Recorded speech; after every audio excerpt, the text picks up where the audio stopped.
Oh dear, I think I have to get a different camera. Just not handy with this one. It's so little, it's hard to maneuver around. Well, what do we see from the night? Anything, dear prince? It's dry, so gotta look real hard. Here's some old turkey prints. There's turkeys hanging around. It rained a few days ago. I don't know, 4 or 5 days ago. They're around. Then dried out kind of fast. So the prints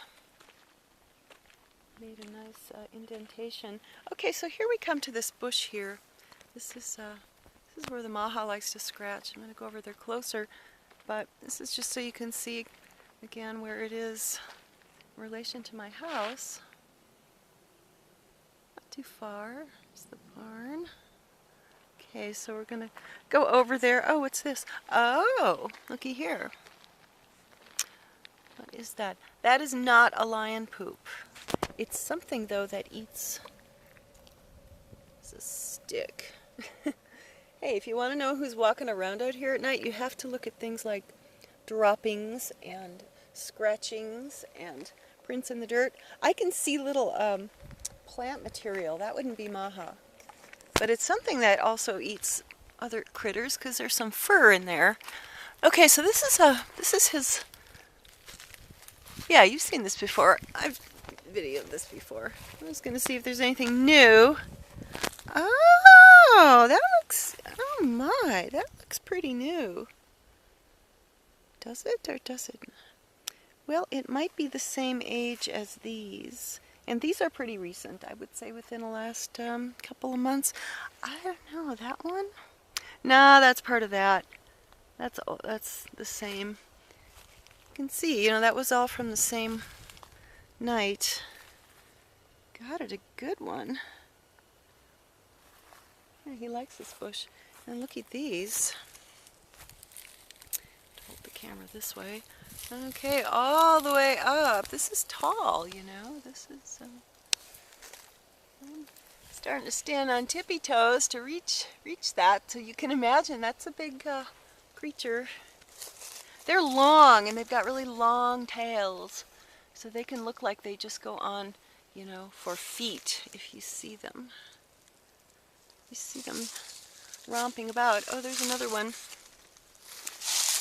That's a scratch. Yeah, there's a whole bunch of manzanita back here that he likes to come back and scratch on. It's a really cool old one. And they've been walking back here for, centuries probably. This is the wild woods. Wild wood.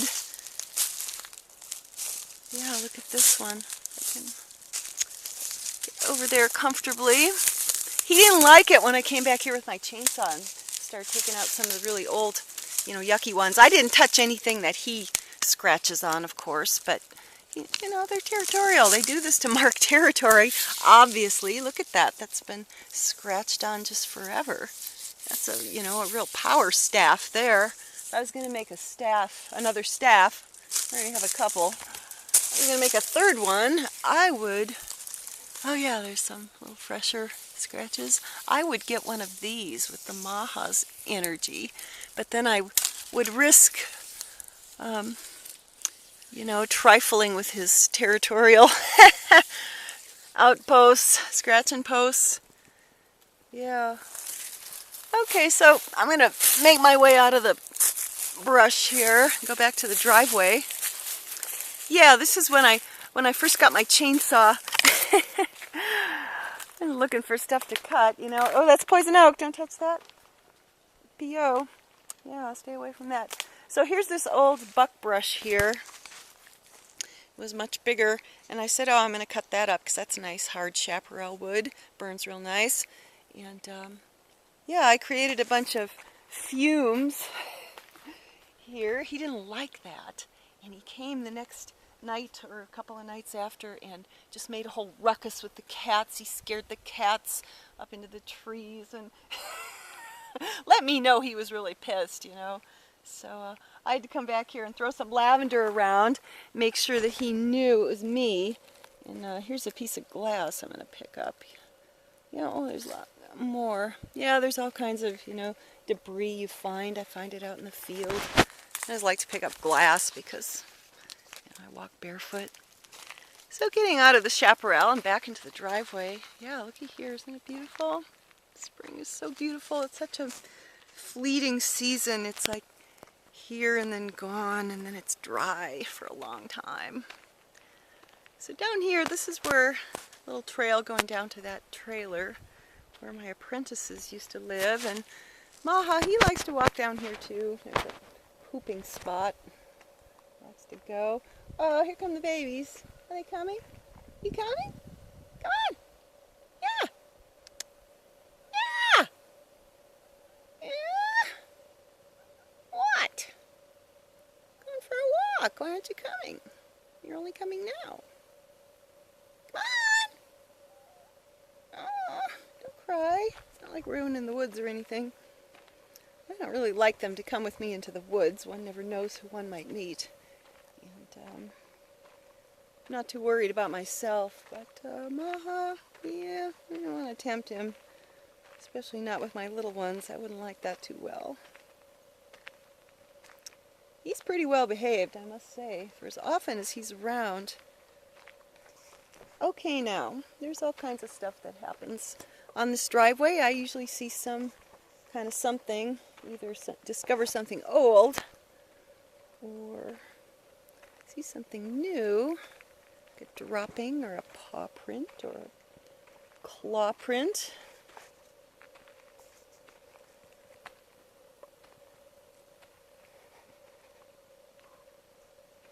It's kind of tricky to be looking for the signs and not really watching what I'm doing with the camera, because I simply can't, look through this camera and see what I need to see if I'm going to track the lion. I have to have all my attention pretty much focused on what I'm looking at on the ground. So I'm not really looking at what I'm taping here. And my attention is kind of divided, so I could miss some things. I know there's some obvious paw prints down at the end of the driveway, so we're going to walk down there. I haven't run over them in the car the last days. I saw them the other day. That. It's a rock. Yeah, you have to look at prominent rocks because all the animals like to mark their territory on these rocks that protrude somewhere, maybe like a prominent rock out in the field or here in the driveway. They all know. They all do it. It's so funny. It's like, hi, I'm here. So I come by with my little lavender, hi, I'm here. Lavender and sage. Yeah, they know the scents. Come from my garden because they all walk through there. Okay, here's a rock that's prominent, but not that kind of rock. That's a kind that'll pop your tire. Okay, well, we're getting down to the end of the driveway. Oh, there they are. Oh, they're coming. One is adventurous enough. Usually they all come romping down with me, a bunch of them. My little ones. Okay, here's one of those rocks that all the creatures like. Yeah, looky here. What's this? It's a cat. Okay, now don't obstruct the picture, hon. Okay, well, there's potentially something there. Oh, I know, y'all gotta smell it, right? Who is here? Potentially something there that could be a lion dropping, but it's all covered in mud, so the cat's in the way, so we'll just keep going. Let's get to those footy prints.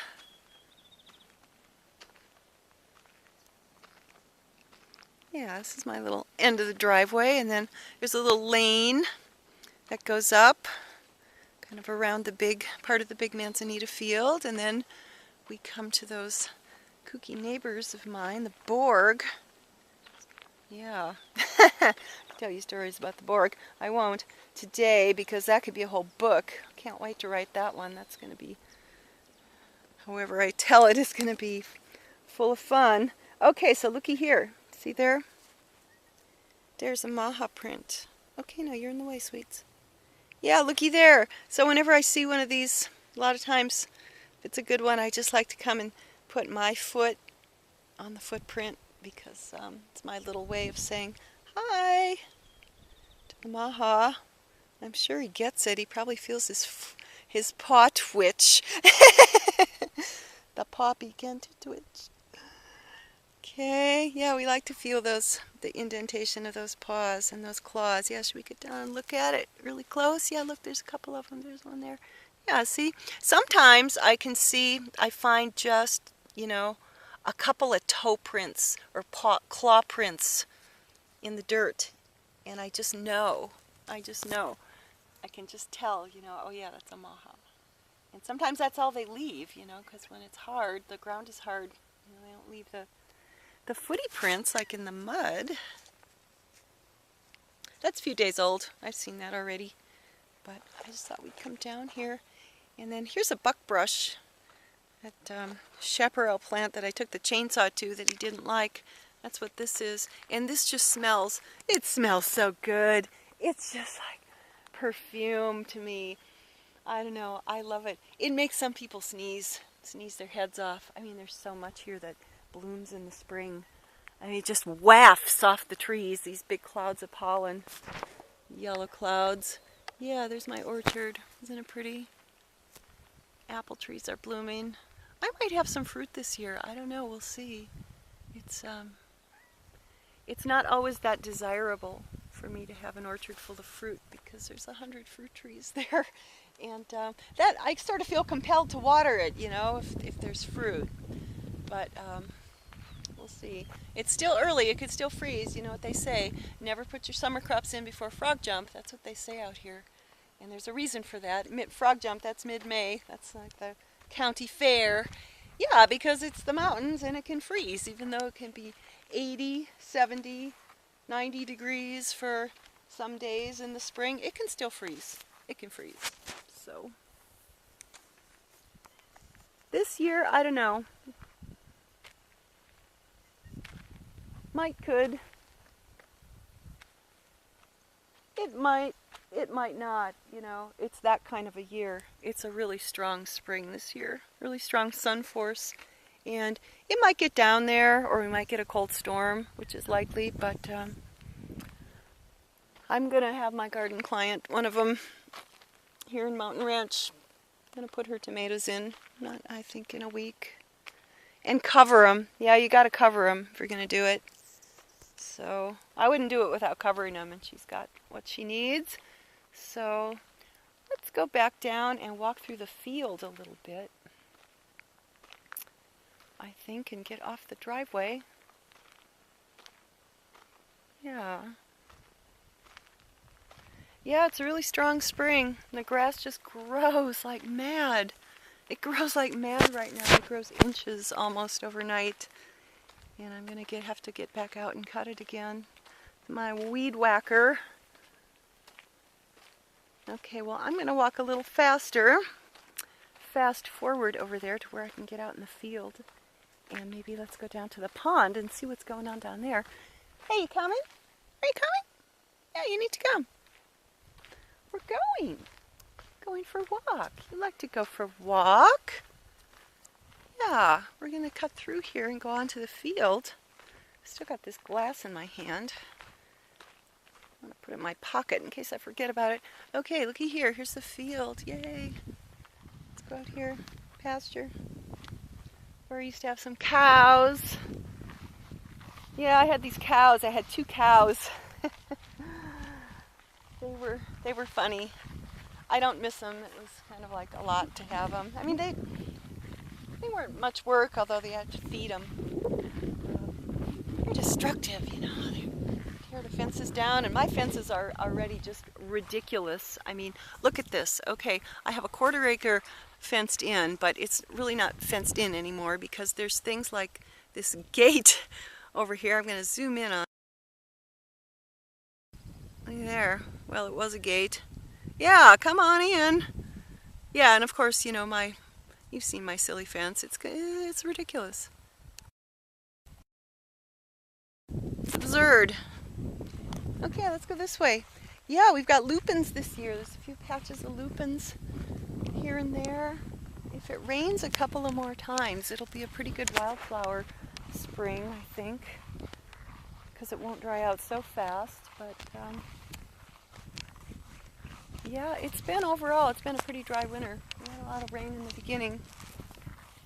And I thought, oh goody, I'm going to have a pond this year. But then it sort of quit. Yoo! Cats love it out here. Should have all the cats out here. Where are the rest of them? So if you kind of stand back and look at the whole pasture, you can see that there's these trails. The animals just make these awesome walking trails. They follow the energy of the land. And I try to walk on the animal trails too, because I really do feel that they're tapped into the most natural flow of you know, how energy flows through the land, ley lines and whatever major or minor they might be. The animals know how to walk. And so when I see the trails, I always try to get on them too. And it often leads to some interesting discoveries of one sort or another. But certain times of the year you can really see the pathways. And now as the spring comes on and the grass is long, you can see they start to wear it in. And so their trails are very visible. And then later on in the fall, when all the grass has been dry and lying down and walked on for many months, then you can really see them too. It's just totally apparent. Yeah, look at that animal highway going through my garden. Yeah, look at them romping around. Okay, so here's my orchard. I have about 100 fruit trees. Mind you, this is my ex's brilliant idea, bless his heart. Put in all these trees. Yeah, I don't do anything with it. I mean, what am I going to do with 100 fruit trees on a slope? I don't even have a van anymore, you know. I mean, trees are work. Whoever thinks you can just, you know, plant trees and expect a harvest, get over it. You know, trees are work. They need pruning, they need watering, the fruit needs tending, thinning. If you've got birds like I do, I never get any fruit from it unless it's an absolute bumper crop and I get out there with my standing rainbird sprinkler that I have to move around, you know, water it overnight in one spot. It shoots, I don't know, it shoots, you know, 30, 40 feet. It does a good job, but I have to do it in like 3 places to get the whole darn thing. You know, if there's fruit, you know, you gotta water it. And then you gotta pick it, and then there's 100 fruit trees here. What am I gonna do with 100 fruit trees worth of fruit? I mean, this orchard, I have seen this orchard. There's a couple of times in, how long have I been here? Since the orchard was bearing. I think the orchard started bearing when my ex just left. So like 2000, and what is it, 2013? Okay, so 13 years. I've seen this orchard produce an absolute miraculous bumper crop like 2 or 3 times. When everything is just right, you know, it doesn't freeze in the spring, and the fruit is just overwhelming. It's just simply overwhelming. I mean, it didn't take a crew to deal with it. And so I've watered it during those years. Of course, he wasn't around for that. And then if it doesn't, you know, if it isn't one of those fruit years, which means the frost has knocked the blossoms off, or there's just a little bit and the birds get it, you know, so there's nothing. I don't do anything with it. I just, you know, leave it alone. It sleeps. It's great. It does fine. It makes it. It's hardened off to no care if need be. So yeah, it looks a bit shaggy and overgrown, but you know what? These trees are really hardy. They're really healthy. If somebody wanted to activate this orchard, you know, you come in with your crew, clean it up, prune it, and that stimulates it, of course, and then it will bear. And then, dang, you better have that crew around to water the darn thing and pick and market the fruit. So that's my feeling about the orchard. Personal use, you know, 1 tree of each, or maybe a couple of peach trees and, you know, a couple of apples. And yeah, listen to me, I'm already doubling it because, well, I can take care of, you know, 10 trees, no problem. But I simply cannot take care of 100 trees on a slope. Thank you very much. So, but I did go in there this spring and cut firewood. It was fun. I kind of cleaned up some dead wood and cut a bunch of firewood. So that was good. That was a double whammy. for the orchard, a little attention, and it is good to